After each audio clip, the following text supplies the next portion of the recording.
Bismillahirrahmanirrahim. Assalamualaikum warahmatullahi wabarakatuh. Perkenalkan nama saya Dimas Nopira Nugraha dengan NIM 540124101. Di sini saya akan menjelaskan kembali tentang uji asumsi klasik. Ini masih berkaitan tentang dari video sebelumnya. Kalau misalkan video sebelumnya itu kita membahas tentang bagaimana itu asumsi klasik dan bagaimana caranya pengaplikasiannya di Evius dan di RStudio. Di video ini saya akan membahas tentang interpretasinya dari uji asumsi klasik pada tools eViews dan RStudio. Nah, uji asumsi klasik pada eViews dan RStudio itu merupakan tahapan penting dalam analisis regresi linear untuk memastikan bahwa model itu memenuhi kriteria Blue. Blue itu apa sih? Blue itu adalah Best Linear Unbiased Estimator. Dan sesuai dengan Gauss-Markov, teorinya yang berarti estimasi itu bersifat terbaik, base, linear atau linear dan tidak bias. Terus dan sesuai dengan penduganya atau estimatornya. Tahapan pertama adalah uji normalitas yang berfungsi untuk mengetahui apakah residual dalam model berdistribusi normal diffuse. Uji ini umumnya dilakukan dengan Jar-Kubiera test, sedangkan di RStudio menggunakan Shapiro-Wilk test atau Kolmogorov-Smirnov test. Hasil interpretasinya sama, yaitu jika nilai probabilitas atau p-value-nya lebih dari 0,05, maka residual berdistribusi normal.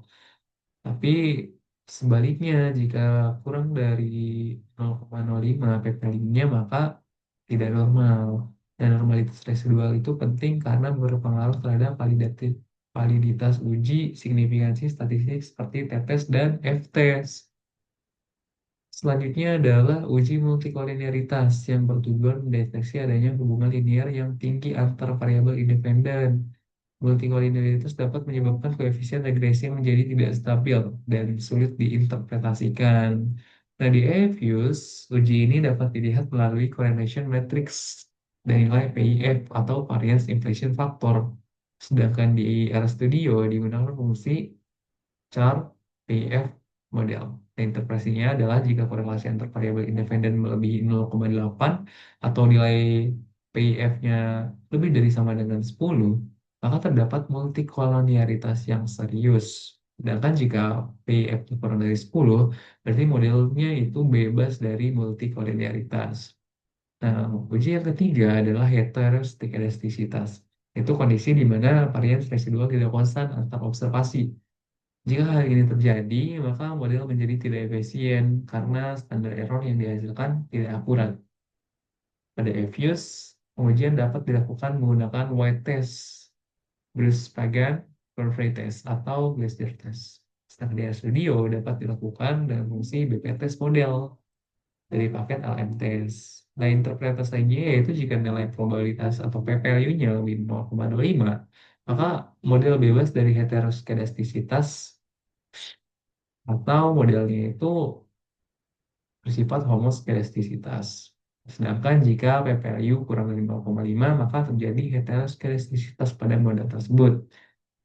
Nah, uji berikutnya adalah autokorelasi yang sering muncul pada data runtun atau time series. Ketika residual pada satu observasi berkorelasi dengan residual pada observasi sebelumnya, autokorelasi ini menyebabkan model regresi menjadi bias dan tidak efisien.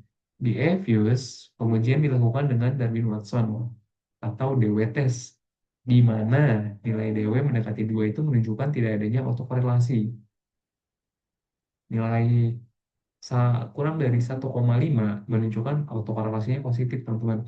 Sedangkan nilai 2,5 menunjukkan autokorelasinya negatif. Nah, kalau misalkan di RStudio, uji yang sama dapat dilakukan dengan fungsi DW test model dari paket LM test.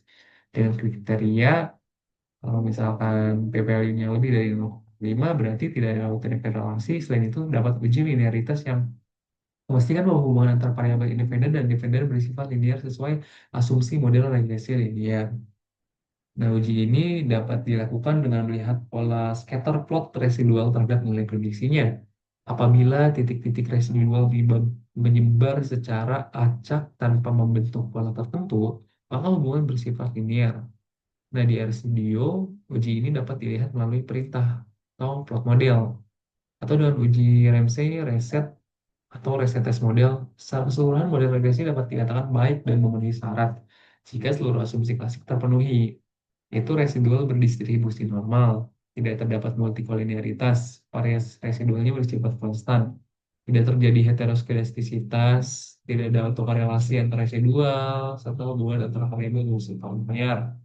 Dengan terpenuhinya seluruh asumsi klasik tersebut, maka model regresi yang diestimasi melalui Evius maupun RStudio dapat dipercaya untuk digunakan dalam analisis dan pengambilan keputusan ekonomi secara ilmiah.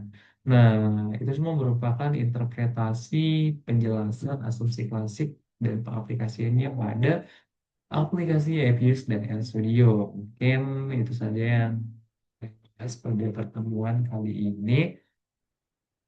Dan ini semua diajukan untuk memenuhi penugasan pertemuan ketujuh. Kurang lebihnya mohon maaf. Wabillahi taufiq wal hidayah. Wassalamualaikum warahmatullahi wabarakatuh.